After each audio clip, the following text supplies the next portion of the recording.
Hello guys, welcome to my channel. In this video, let's gonna see the anatomy of conjunctiva.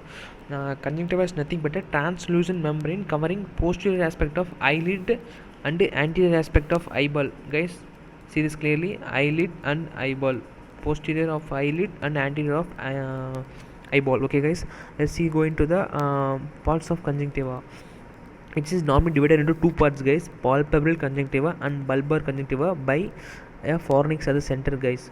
Let's see the diagram. See guys, from the eyelid starting lid margin till the superior fornix, it's marginal conjunctiva, guys.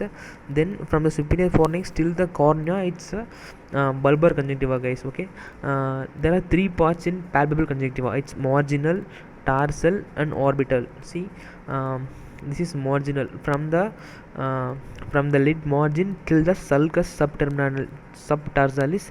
It's the marginal conjunctiva. Next to the marginal, that's upper tarsal conjunctiva. It is adherent to the tarsal plate. And the third part is orbital conjunctiva. Okay, guys, marginal, tarsal and orbital conjunctiva. Then comes the superior fornix, inferior fornix. Then comes the bulbar conjunctiva, guys. This bulbar is divided into two parts, guys: scleral and limbal. Okay, see here, guys, this is the bulbar conjunctiva and this is the limbal conjunctiva. Okay, this is the same diagram. Okay, bulbar is bulbar, this is becomes the limbal. Okay, this is bulbar, superior fornix, orbital, tarsal and marginal. Okay, guys, let's quickly dive into the structure of conjunctiva, guys. Structure of conjunctiva: it's made up of three layers: epithelium, adenal layer and fibrous layer. First, let's look into the epithelium, guys. Epithelium is made up of a non-keratinized epithelium. It varies as stratified columnar and stratified squamous. See, guys, in marginal and limbal area, it's made of 5 layers and it's made up of stratified squamous epithelium. And here, but in other areas like dorsal, orbital, bulbar and fornix, it's everything is made up of columnar epithelial cells. You can see it clearly, guys, columnar epithelial cells. Okay, then next is the adenal layer. It's also known as lymphoid layer. It's filled of lymphocytes and other inflammatory cells. Okay, it's a very thin layer compared to epithelium. And the next layer is a fibrous layer. It's made of meshwork of collagen and elastic fibers. It is attached to Tenon's capsule of sclera. Okay, guys. Next, let's see the glands present in the conjunctiva. There are two types of glands: mucin glands and accessory lacrimal glands. The mucin glands secrete mucus for wetting the corneal conjunctiva. If this mucus is absent, then it will lead to dry eyes, which is a very drastic condition. The accessory lacrimal glands is a major tear secretors. Okay, guys. This mucin glands, there are three types of cells, glands: goblet cells, Henle's gland and glands of Mann's. Goblet cells is nothing but it's a unicellular glands within the epithelium, within the epithelium. This is the epithelial cells. No, within the epithelium, this goblet cell present at some places. Henle's gland is present in the dorsal epithelium, dorsal conjunctiva, guys. Okay, and then the glands of Mann's is present in this limbal area.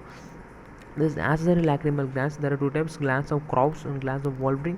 You can see the glands of Krauss right here under at the lacrimal gland, and here also you can see the glands of Krauss and the glands of Wolfring near here. You can see here, you can hear. Okay, it's the same diagram representing the glands of Henle, tarsal conjunctiva, glands of Wolfring, glands of Krauss. Here also Krauss, and Mann's at the limbal area. Then we need the structures present near the conjunctiva: the caruncle, canthus and semilurans. This canthus is the medialmost end of the eye, guys, eyelid almost. Okay, then we see the plica semilurans. It is a pink crescentic fold of conjunctiva, very thinnest layer, almost same as a conjunctiva, and it's a vestigial structure. Next to medial to the plica semilurans lies the caruncle. It is a modified skin. It's covered by stratified squamous epithelial layer. Okay, then let's dive into the blood supply of conjunctiva. There are two main arteries supplying the conjunctiva, guys. It's the peripheral tarsal arcade and marginal tarsal arcade. So you can see marginal tarsal arcade right here, giving ascending branch. Okay, supplying the marginal conjunctiva. Then see here the peripheral dorsal arcade, guys, which the descending branch here supplies the dorsal conjunctiva, and this ascending branch goes as posterior conjunctival artery supplying the bulbar conjunctiva, and another artery known as anterior ciliary artery supplies the bulbar conjunctiva. Okay guys, see, you can see it in the same diagram here. Peripheral arcade giving branch as a posterior conjunctival artery, giving a branch as descending branch. This marginal arcade giving a branch, ascending branch. Okay, the anterior ciliary artery also supplies the bulbar conjunctiva. Then let's go into the venous drainage, guys. And from the conjunctiva, the veins from conjunctiva goes into the venous plexus of eyelids present in the eyelids, which goes into the superior or inferior ophthalmic veins, guys. A circumcorneal zone of veins around the limbus, that circumcorneal zone which drains into the anterior ciliary veins, guys. The arterial supply of eye is mostly from the external carotid artery, guys. Then the lymphatic drainage from the medial side goes into the submandibular lymph node, and from the lateral side of the eye goes into the preauricular lymph node, guys. And the last is the nerve supply of conjunctiva.